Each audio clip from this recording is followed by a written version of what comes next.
ఆంధ్రప్రదేశ్ రాష్ట్ర పాలన విభాగంలో ప్రభుత్వం కీలక మార్పులు చేపట్టింది.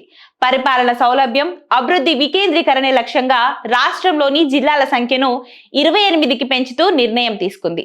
ఈ మేరకు 28 జిల్లాలతో కూడిన నూతన అధికారిక మ్యాప్ ను ఏపీ విపత్తు నిర్వహణ సంస్థ విడుదల చేసింది. ఈ ప్రకటనలో అత్యంత కీలకమైన అంశం ఏమిటంటే, విడుదల చేసిన మ్యాప్ లో రాష్ట్ర రాజధానిగా అమరావతిని స్పష్టంగా పేర్కొనడం. ఇక కొత్త జిల్లాలు చూసినట్లయితే మార్కాపురం జిల్లా ప్రకాశం జిల్లాలోని పశ్చిమ ప్రాంతాల్లో వేరు చేస్తూ మార్కాపురం కేంద్రంగా ఈ నూతన జిల్లాను రూపొందించారు. వెనుకబడిన పశ్చిమ ప్రకాశం ప్రాంతాల అభివృద్ధికి ఇది దోహదపడనుంది.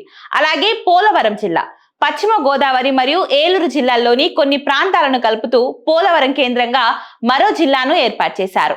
పోలవరం ప్రాజెక్టు ప్రాధాన్యతను దృష్టిలో ఉంచుకొని ప్రాజెక్టు పనుల వేగవంతం మరియు నిర్వాసితుల సమస్యల పరిష్కారం కోసం ఈ నిర్ణయం తీసుకున్నట్లు తెలుస్తుంది.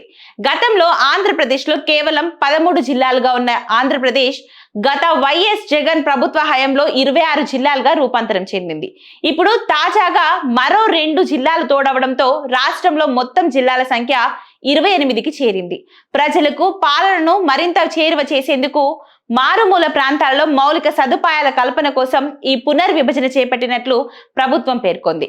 గత కొంతకాలంగా ఆంధ్రప్రదేశ్ రాజధాని విషయంలో రాజకీయంగా, న్యాయపరంగా నెలకొన్న సందిగ్ధతకు ఈ నూతన మ్యాప్ విడుదల ద్వారా ప్రభుత్వం ఒక సమిష్టినిచ్చినట్లయింది.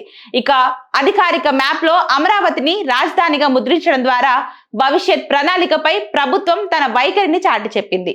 కొత్త జిల్లాల ఏర్పాటుతో ఆయా ప్రాంతాలలో ప్రభుత్వ సేవలు మరింత వేగంగా అందుబాటులోకి వస్తాయని అధికారులు ఆశిస్తున్నారు.